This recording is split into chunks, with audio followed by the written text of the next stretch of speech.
You're muted again.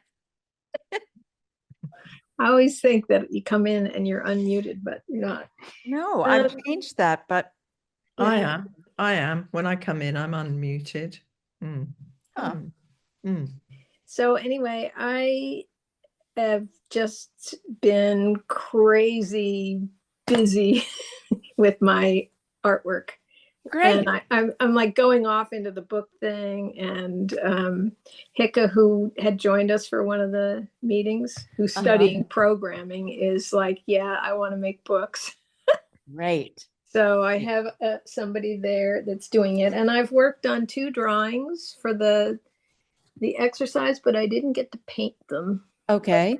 Oh, this stupid thing is shifting around. I turn this off, and it keeps being back on again. So I have this drawing, and it's hard to see because first of all, it's moving, And and I it's have pencil. very light lines. Yeah.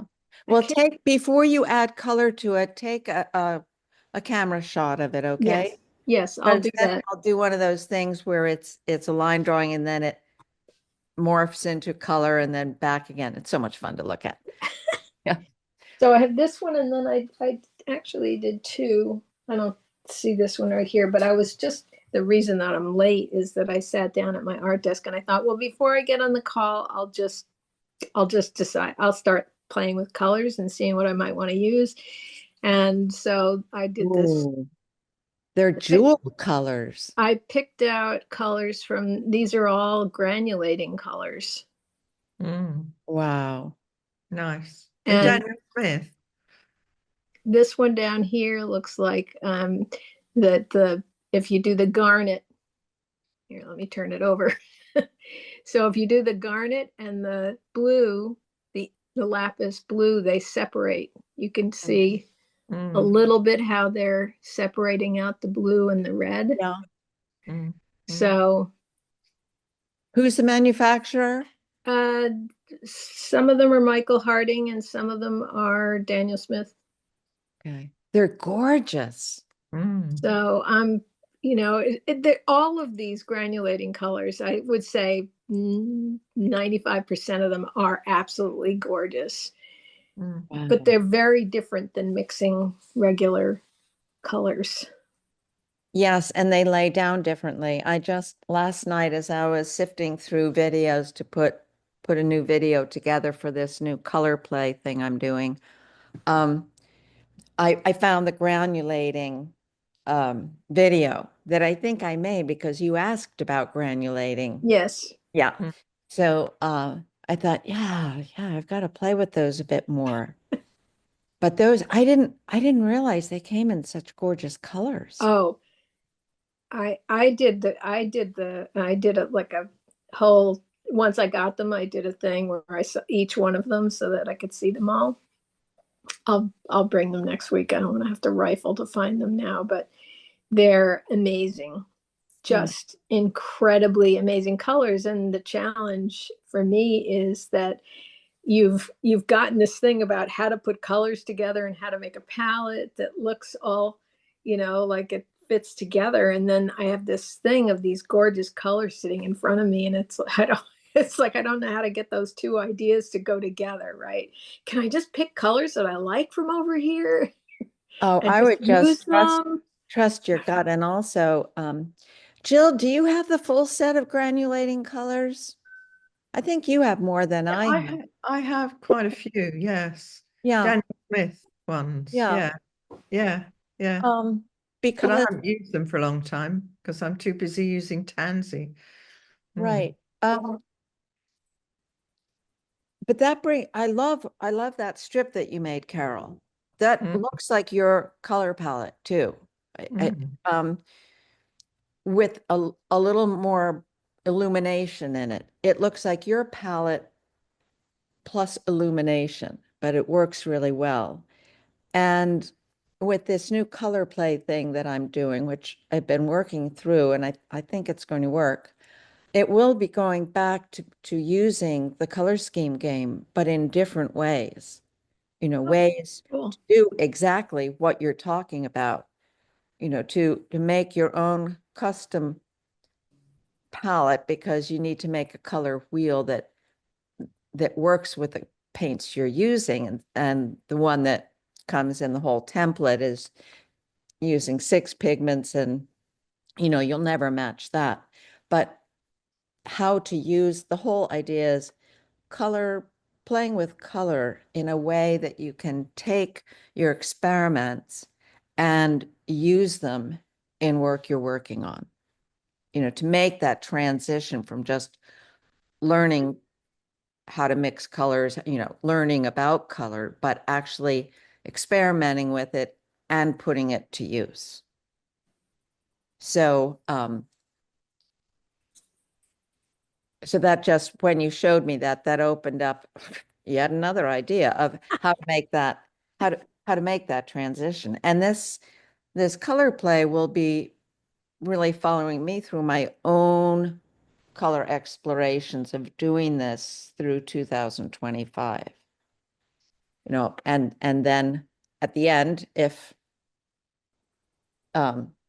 that's when either I exit the internet or not, but I'm giving it this one last year's shot at it. Oh, another year. So we don't have to worry that you're going No. offline in a month.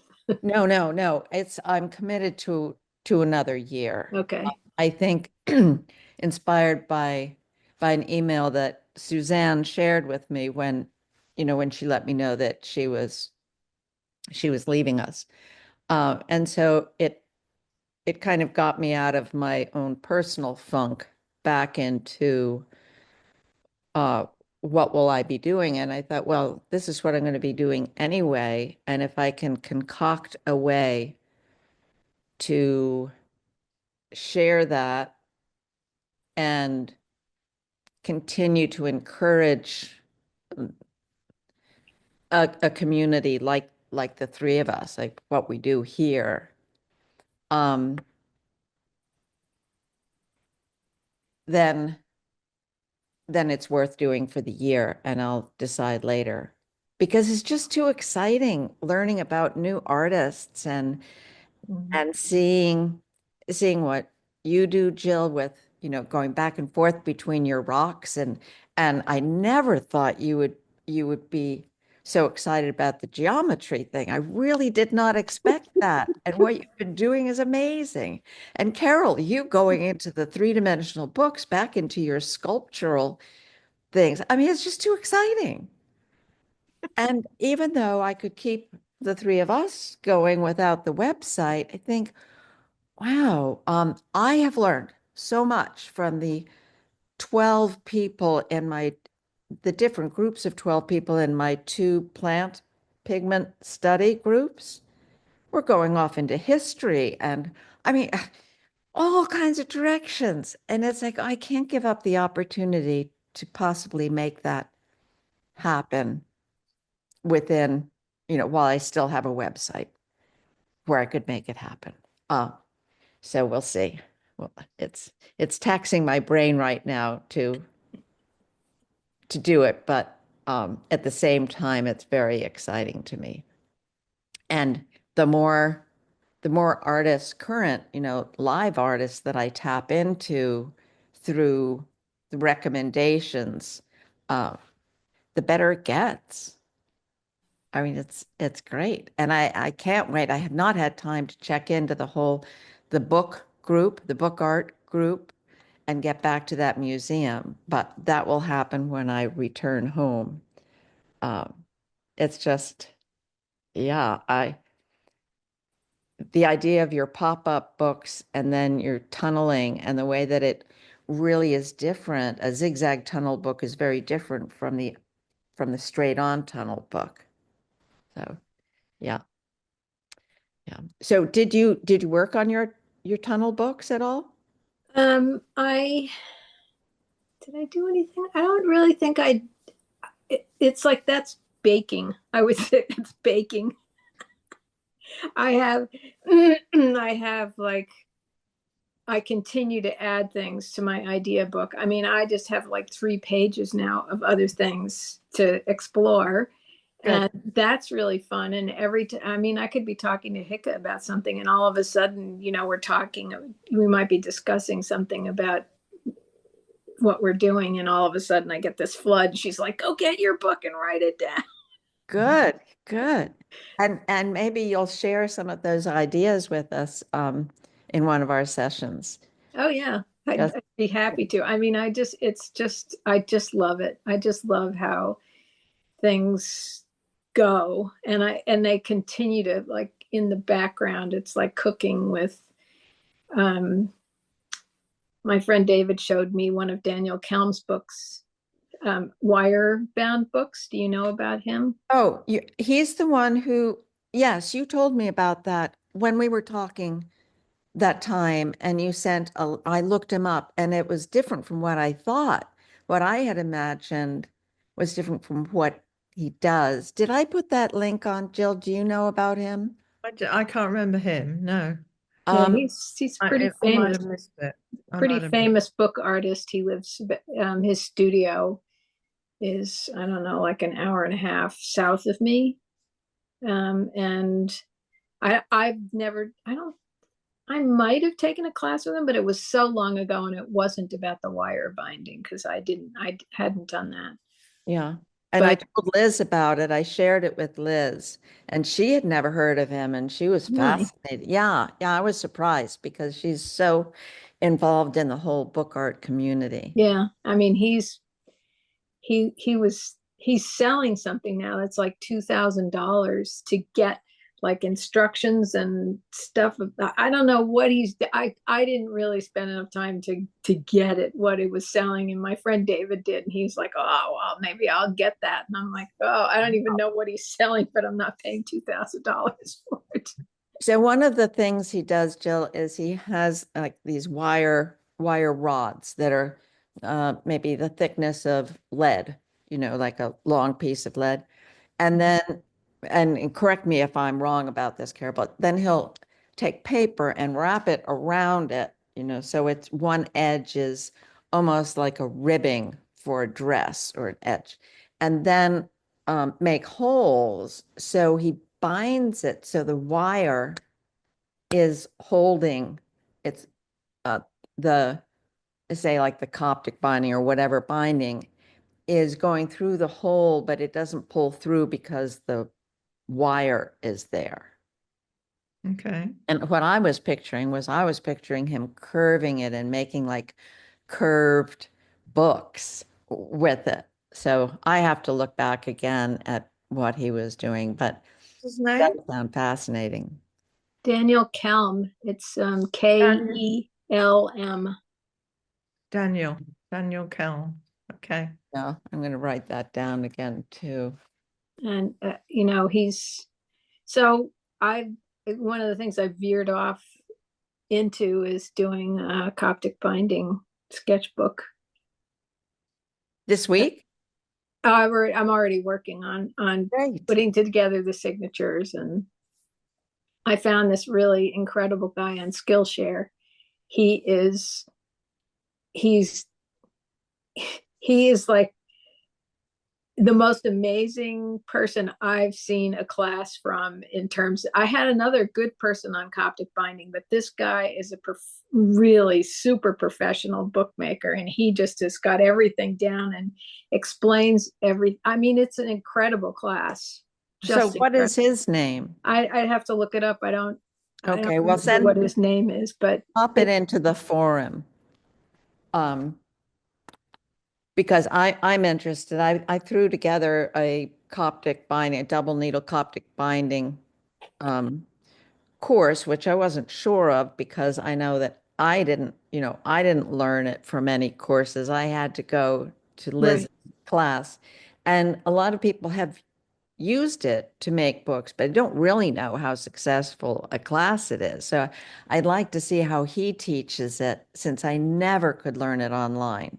Oh, this And is part of it was that I was watching single needle Coptic oh, binding. this is single needle. Oh, it is. Good. It's single needle, but it's like his this is so good. I mean, he is remarkable The Yeah, way I'd he love to goes see it. about it is just like so remarkable. It's like everything he does is like really clear, and he does it long enough. Like he sews together five five signatures in the course. And Okay, great. so it's like this constant, you'd go through here and then these close-ups of his sewing. I mean, it's amazing. So some things that I mean, I had done Coptic binding a couple of times, but I never remember it. Yeah. Um, Yeah, I just love the double needle seemed so easy to me. And the single needle, for whatever reason, it made no sense. this So will make I sense. would like to see it. Good. So yes, I'm like I've got like my split interest of doing these drawings, and I found that I was doing the drawing because we did it in our last group, and I really lost.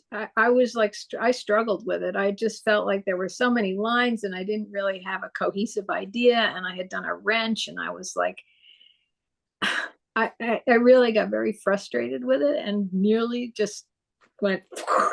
Oh, But oh, what I took instead, and I don't know how this will affect the painting, and I just, since it's an experiment, I didn't care. I just started erasing things. okay. Literally just taking an eraser, I put a ruler on and started making lines across it that were not there anymore, so that there would be a gap between things. And Yeah, but that that's was that fine. was really fun. So I just got to the point where it's like, okay, uh, I did what I did the exercise. I don't really like what I've got. And I remembered you saying how you were working on something that you were trying to make it work. And so I was like, well, I can make it work. Yes, and then you do whatever it takes. Yeah, If it's painting out, if it's erasing, it's just a starting point right, to hijack your brain. right.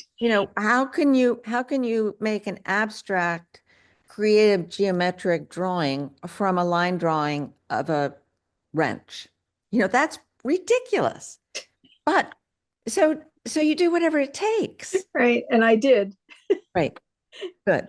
But I don't know about anybody else. I don't know, Jill, if you ever got to this point, but it was this point where it was like, I just don't want to do this. All the time, all the This time. this Yeah. is like Chris's idea. This isn't my idea. I think I ought to just stop. And I was like, just because it's Chris's idea doesn't mean it's like then I have to go back through my mind and go, remember what she said about the purpose of this is, and so I'd like flip all around, and Yeah, finally I just pushed through it. I pushed through my good. resistance of That is the most important thing. Doesn't matter about the drawing at all. What matters is that you found yourself at a point where you were following somebody else's directions, thinking you needed to do that, and not giving yourself permission to veer off in your own way, which really, I mean, as a teacher, all I want is for people to veer off in their own direction. and I will. Yes. And so that makes me happier than ever. And when people say, I know I broke the rules, well, God damn, finally, good. You know, hooray. If I could give people break the rule pills, I would. It's Well, only starting point. but don't you think, I mean, some of it I know that I referenced you, but this was like more of, I mean, it was more than that. It was like my own internal stuff that goes on when I'm creating, and I was doing something new. And I was also, the idea of using a pencil and not erasing it or going over it in ink was very challenging. It's like I've never painted over pencil before. And so I kept wanting to ink it. And I'm like, no, don't ink it. Yeah. Try it, Yeah. try the pencil and see what happens. And it's like, well, if I do the pencil, can I still make lines underneath in pencil that show up? It's like, so there's all these questions about taking a next creative step. This is exactly what I do. I battle with the exact same things. I look at it and I think, oh, there's so many lines, and I want to clarify it. And I'm so used to ink and I really like ink and I like painting it in. And just recently I stepped away from inking my lines and it was painful. because I was out of that habit. And that's what this whole next year, that's what this color play is about constantly, for me, pushing myself out of my comfort zone and just breaking through on a more constant um, with more consistency and then applying it in a bigger piece. Because you could just do these exercises forever. And I'm not, whether it be, it doesn't have to be a big piece, but something out of the sketchbook, and applying it, making those decisions, because there's a different kind of pressure when you're working out of the sketchbook. So to take the experimental, to keep working, whether it be on scrap paper or in a sketchbook, work through things, jot down, journal about the discomfort. And then while you're still in discomfort, bring it into what I call studio work. Doesn't have to be studio work, but into some other thing outside of the scrap paper and the sketchbook, and really go back and forth between the two, just to see what happens and to see what does the work look like month to month. And it's fine if the techniques you come up with are things that you think, no, it doesn't really work with what I'm doing right now. But it's in there somewhere that you can tap into if and when you need it. I don't know. I mean, for me, it's just a crapshoot all the time. So I'd like to hear what you have to say, Jill, about some of this. Like, how are you doing with that, with those? Well, yeah, I mean, I'm constantly wanting to put things in the bin all the time. Yeah, yeah. So I sent Chris some photos of the, because I didn't do it last week, did I? I was in a state of numbness last Monday. So I thought in the week that I ought to have a go at the exercise. So I did. And I photographed it along the way and I sent them to Chris. And she put them together in one of her secret, slideshow things and posted it on the art journey. No, I On haven't. Instagram. Yeah. On I thought I Instagram. put it in the Oh. forum too. Didn't I put it in the forum? You may have. I have been I so don't know busy. how, but the genius thing you've done is this collaborations now, Chris, because then Oh, you sent me a message, so I've collaborated with you. So it's gone onto my Instagram feed. Now I hadn't put anything on since the summer, and people have said to me, "Have you stopped doing anything?" So now there's quite a few people via my Instagram looking at it, and then they see the art journey Instagram, don't they? Have you looked? yes.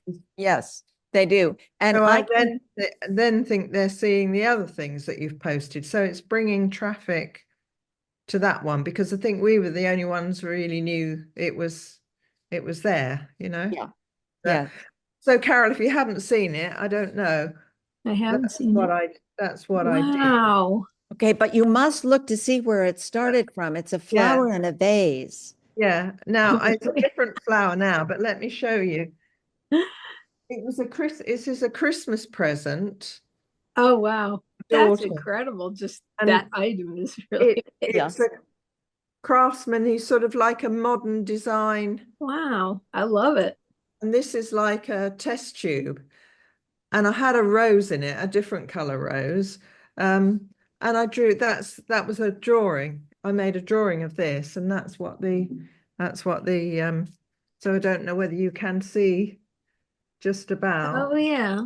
And Yes. that's, yeah. And there is a rose. Yes. Yeah, Wow. yeah. But if I didn't know that, I wouldn't have seen it. No, No, it's no. great. I love that it's hidden. Yeah. That's what I didn't like about my watering can, Right. Yeah. was that it wasn't hidden in there. Mm. And look, the one I've started today, you can see because it isn't.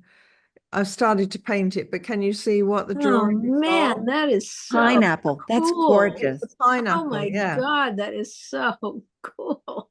So what I did with the rose in that sort of funny circular wooden construction, I painted that first and the rose first, and then because I wanted them to show just slightly, so I made the colors around differently. So with this, I've painted the top of the pineapple God, first, those but colors. with the extra Yeah. lines, you know, Jill, there's I little love that. compass lines.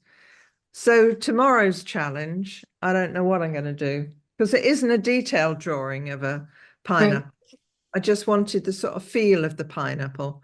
So I don't really know where I'm going with this, but that's what I should do next. And then whatever else is there. I Like think. that. I like it against the paper. I know, but that's not the point, is it? Well, what is the point?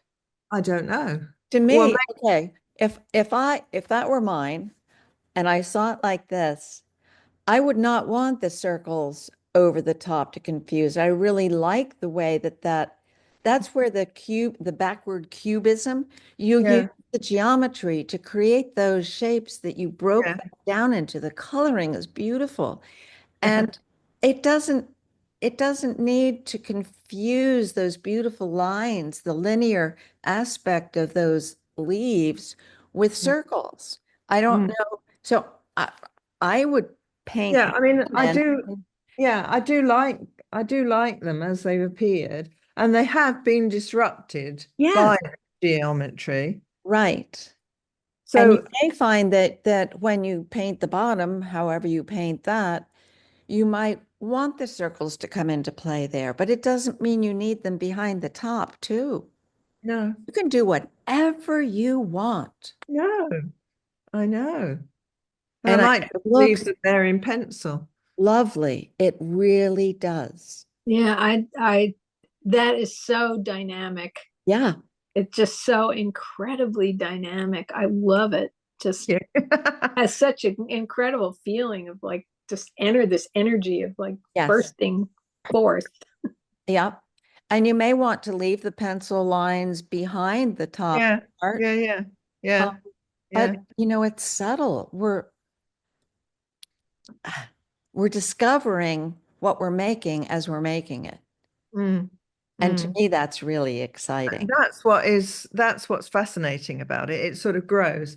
It reminds me a little bit. I mean, last 2 years ago, and for about a year, I was doing those drawings with my eye, looking blind drawings and then finding things inside, and it reminds me of that process, really, Right. It's you like It's the know. a little bit reverse. reverse. Yeah, Yeah, it's it's the reverse. And that's reverse. why in the beginning I was calling it reverse cubism. Mm, And then I thought, well, maybe not, it's not reverse cubism. Maybe this was actually the way that cubism evolved was, mm. from fracturing an object, which is kind of what we're doing. Yeah, So it doesn't yeah. matter. It doesn't matter what we call it. People invent these names after a group of people are playing Right. with it the same way. Um, but Yeah, it's I'm sort of exciting. curious. I'm curious about Instagram and if enough people start going and seeing these things that if both of you are showing things like this, I'm wondering how long before you start seeing this in Yeah, people other doing. people trying it, Yeah. Yeah. basically. Well, It that's would that's what be happened with the Dallas for sure. A Mm, lot of people started making the Dala art from both the live workshops and other workshops, and it was uh-huh. delightful. Right, right, I loved seeing it because people were so addicted to it. right.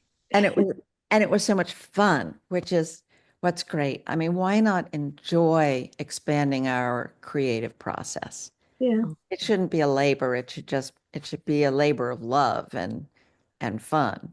Doesn't mean it's not hard. But okay, so Jill, also the other part of that question, the other half of that question was about, I think, was when we're doing something that isn't really your cup of tea, yeah. um, Yes. how do you work through that? With difficulty. Um, right, come on, think of something that I've had to do that is not my cup of tea. Hmm. I know that there have been things because we've had this conversation. Working big is not my cup of tea, is it? I like to be sort of quite sedentary and with a little brush. Oh, I know what Mm. you fought against. You went and had coffee instead. Um, the 20 Ooh, step, the 10 step, 20 step. oh, oh, Carol, did you hear this story? We're not going to get this guy, are we, today again?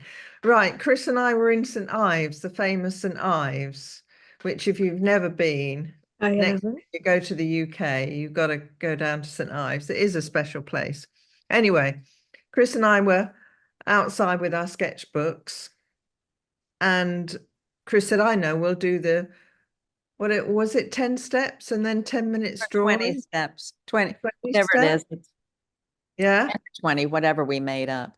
So there I was with my sketchbook, and I had my little bits that I was going to do this sketch, so I did a little sketch and walked a few more steps and did another little one. And then Oh, right. we sort of met up, and Chris said, right, well, what time was it? I don't know, it was something like half past, I don't know, it was half Yeah. past one. And she said, oh, we'll meet back here at half past three. It doesn't matter what the time was. And you go your way and I'll go my way and we'll see what we do. So I thought, I'm not doing 20 steps and a drawing for 2 hours. I'm just not going to do it. So I did a couple and I came across the tea room. So I went and had a scone, a pot of tea and a scone and jam. So, yeah, yeah. So that was my way of getting out of that. I thought, I'm not going to do this for 2 hours. And then I went back and you'd got the time wrong, hadn't you? You hadn't meant 2 hours. I No, can't remember how it it was worked. just meant to be an hour. Oh, only an hour. Only an hour. Yeah, that's Yeah. all right. Yeah. So yes, I don't know how um I quite often do end up because I go on a lot of workshops to St. Ives, and sometimes there's some quite challenging things thrown at us. And I think I probably have a go because you do find things that you didn't know you could do or you didn't know you would enjoy doing, um, that lead to other things. And then I think if you've given something a go, you can reject it or take it on board as you like, really. It's like sea washing drawings. I haven't done it Right. recently. Right. And you certainly went further than with that than I did. I mean, Yeah. I thought it was a fun thing to try, but it just really did nothing for me. So what Mm. was this, like washing them after you did the paintings? You'd go and run them under in the sea or something? And scrub them with sand and Yeah, you sit on the beach and draw with a water-soluble medium of some sort, the scene around you, just a quick line drawing, and then go and wash it in the sea and it runs around and you rub sand into it and then you work on it. And yeah, It yeah. sounds like something I would like to do. and It there, is, well, it I is, thought it would be fun. I just it really is couldn't fun. relate to my results. And Jill made some wonderful things. I think we have some videos of that up. Don't uh Yeah. I think that yeah, I'll hunt to see where they Yeah, are. we do. Still haven't And done the again, index. I think it's in the same category for me. It's taking out some of the intentionality, if that's a word. Mhm. There's such an element of chance and potential chaos, which you can then pull back into order. And I think it's seeing the potential within something that's been out of control, maybe, I think is interesting. And I think that's a common thread through all of those things.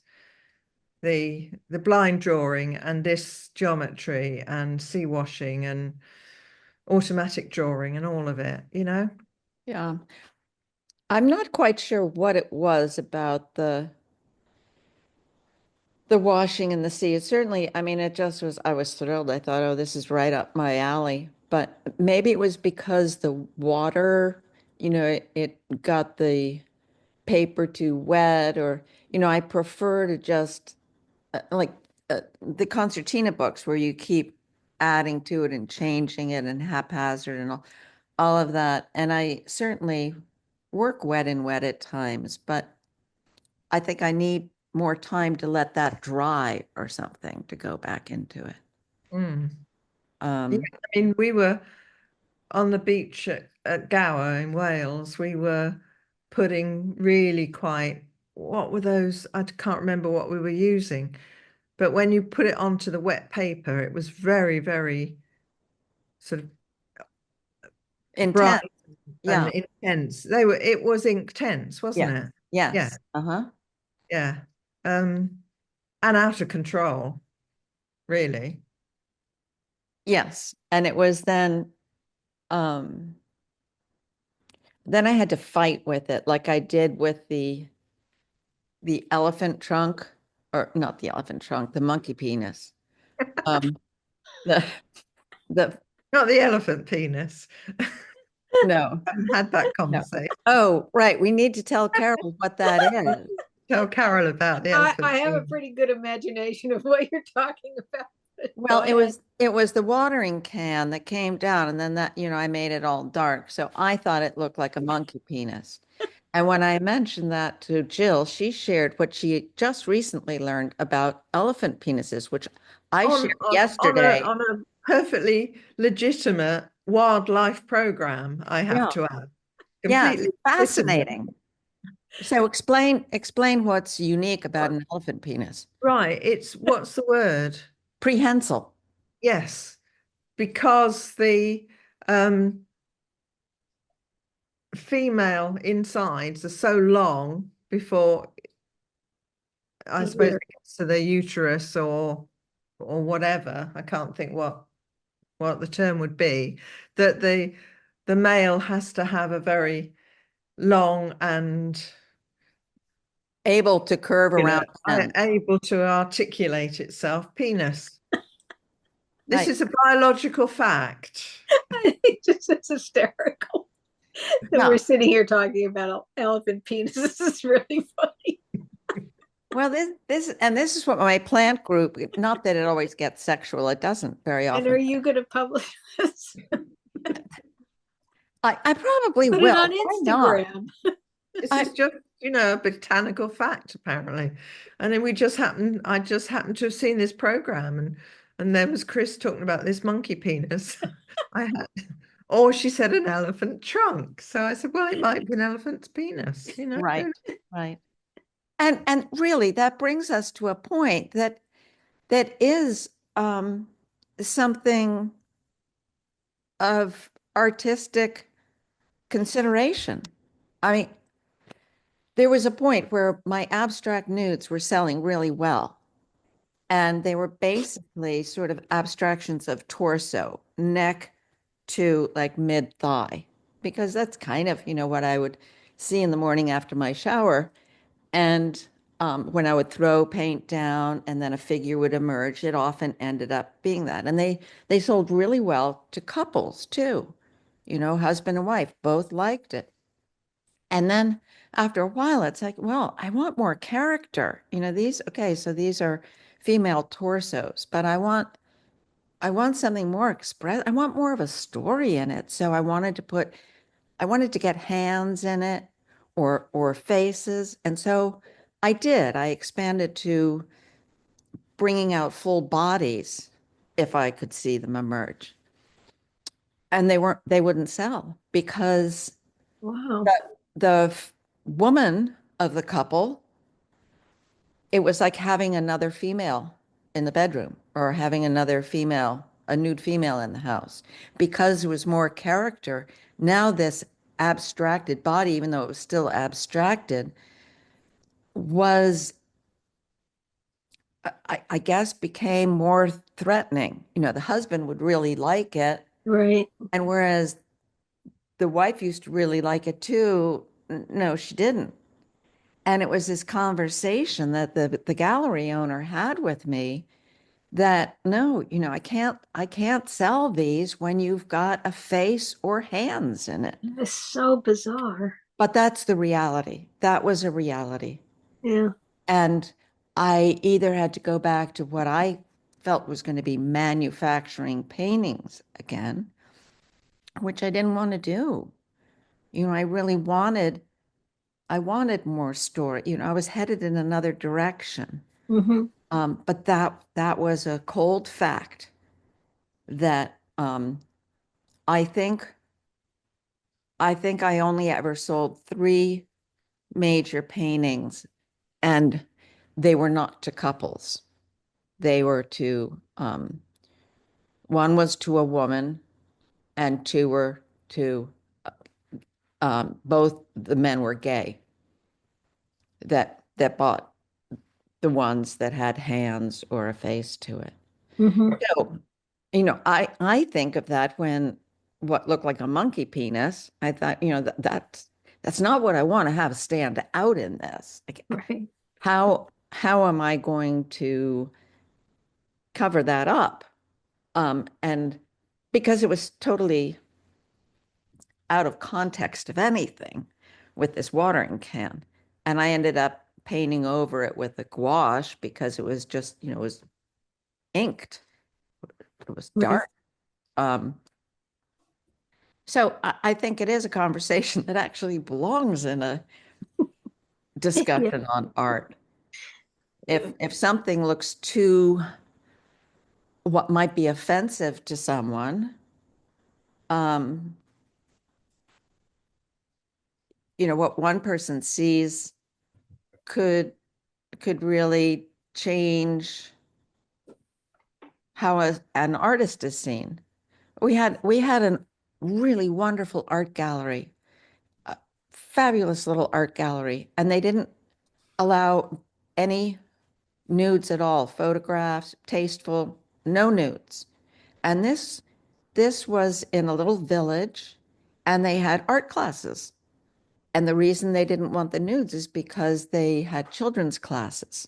And I taught there. I taught homeschooled kids there. And I talked to them about it. I said, this is where kids need to learn about art. Like, what about when they go to a museum? They're seeing a lot of naked sculpture and things. And this is where their parents can talk to them about it. And it was a fight. It was a 2-year fight before they allowed some some nudity, but not much. Um, Mm. but really, a lot of people don't take their kids to museums. So where are they going to understand where a naked figure takes place in history? And Jill, in the women's art history Mhm. lectures that we're listening to, they were talking about that too, where a lot of women, they weren't allowed in life drawing classes. So they did portraiture, but their bodies, their paintings of bodies were really mediocre because they weren't allowed to study the human body.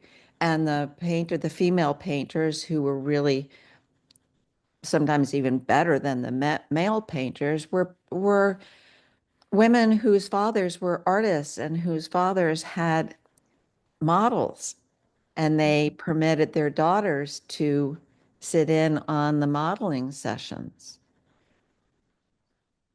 So it's part of the history of art, just the taboos. Is that the word? Yes. Taboos. Yeah. Mm. Mm. Okay. So that's pretty off topic, but yeah, no. So I'll probably leave it in. I mean, how many people watch these recordings Oh, anyway? I was really kidding. Well, in the past, I would take it out. What I will take out is political sorts of things or direct criticism of one of our group's artwork or something that would come out. But these things I think belong. Mm. And then they find an interesting fact about elephants. Yeah. Yeah, I Brilliant. shared it yesterday when we were going through a reserve. The Blackwater Reserve down here is great, and there are eagles, and it's eagle mating season, and there were a lot of bald eagles up there, and we were hoping they kept coming together. We were hoping that we would witness the deep dive, but since we were had a copulation conversation, I did share the information on the elephant. When else can you share that information? Right, right. I had a monkey. I had Never. a monkey with a prehensile tail. So, that um I find it fascinating. I never knew there were such things as what the elephant has. Yeah. Okay. So we have 5 minutes, which is not going to be time enough for us to look at Fred Ingram. Can we just look at the Yes. video? Yes. Let's look at the video. Chris We had to don't see mind the his work. overtime. Yeah, But yeah. I'm not And going to then we share until discuss it I next week. pull it up. Uh, While you're doing that, I just want to say how much I miss Suzanne. I Oh, know. She has really been on my mind a lot. And I yeah. realized I don't have any way of contacting her to tell her that Yes, Directly yes, you do. I on do. Instagram, you can. Yes. Oh, okay. I didn't know. Just I don't send a use direct Instagram much. message. Yeah. Okay, cool. And I think that she would really, really appreciate that. She uses her surname, doesn't she? She's I can check. Outh, Uh, however Well, you pronounce it. if I go to either one of your Instagrams, I can find who you Oh, follow. yeah. Right. Okay. I'm looking for Fred Ingram's. I have there. Okay. Suzanne's Instagram, what do you call it? Do you call it whatever it is, handle, whatever? I don't know what the term is. OURTHS. So, Fourths. Fourths. so, Okay. so if you go into that, if you go on your account and press and look at the arrow, press the arrow. I can find her. I could probably just search for her. Yes. And Yeah. But also, you send it from yours with the arrow, isn't it, Chris? Yeah. You see, if you go onto Instagram in the top right hand corner, there's like a little, I think it's like a little paper aeroplane. So yes. if you click on that, you can then send to whoever you like. So then you would put in her address. Okay, great. That Thanks. makes sense. And you Yes. can also go right to her site and then I think that you can message, but it'd be better to go from your site. Either way. And if you have trouble, just ask and one of us will get back to you. Yeah, I'm Um, sure I can find it being the yes, crazy internet girl that I've been. absolutely. So also I'll go back and the posts that I did on Art Journey Community that are of your work, I will make you a collaborator. I didn't know that that was possible. I had tried before and it wasn't working, but it worked with Jill. So when I add you as a collaborator, you'll get a message. And I know you don't use Instagram very much, but if you go to your Instagram, you'll see you have a message and it will be letting you know that I've invited you to be a collaborator. And then it will say accept or not. And then it might Okay. say review. And if you approve it, then that post will automatically, without you doing anything, will post to your page. So that way, if you wanted to put things on the page, they would be there. Oh, okay. Okay. So, all right. I'll So look into that more. I will share the movie and let me know if the page opens up. Yeah. Yes. So That's okay, good. Well, And everyone's I missed. really do want to talk about his work. It's fabulous. yeah. And you can go back Wow. to the recording and listen and read the information on him. And where is he from? He lives in Norfolk. Well, the Fens are in Norfolk, which is East Anglia and the east of England. England, not Scotland or Wales, England. Uh-huh. Wow. And he's working now in another place. I was going to review that where he God, is. I love these. I know. I think they're fabulous. I'm really tempted to get his book, actually. I am too. It's expensive, but I'm very tempted. His colors are just I know, they're Yeah. fabulous. yummy. Yeah. And the simplicity, the bold strokes, Mm. they're evocative. Look at the size of them. Wow. Yeah. Mm. Mm. And he does he paints a lot of them back in his studio, but I think You put the video on the forum, didn't you? That showed yeah, him outside with yes, with piles and piles. That's his book. yeah. Wow. But then doesn't he go back into the studio and refine them? And Yes, oh yeah, yes, yes. But he takes an awful lot of kit yeah. outside. Okay, so And um I did read somewhere that he's very inspired by Diebenkorn. yes. And I wondered actually when we finished eventually Fred Ingram's, because we're doing it in little tiny pieces, could we possibly look? Because I guess Oh, you two indeed. would know about more about Diebenkorn Yes. than I do. I know nothing. Oh, I have a lot of books of his too, and not just Wayne Thiebaud also. Um, but we'll look at Diebenkorn first. Yeah, so maybe that will be, like a little sort of series of see where they've come Yeah, from. that Where would they, be good. So, yeah, um, you know what? Next week we're going to start off with him. And if we want another session like this, we can always just have another session. yeah. Okay? But we should, this is yeah, I'll completely forget what I know of the little I know about Fred Ingram's if we let too many more weeks go by.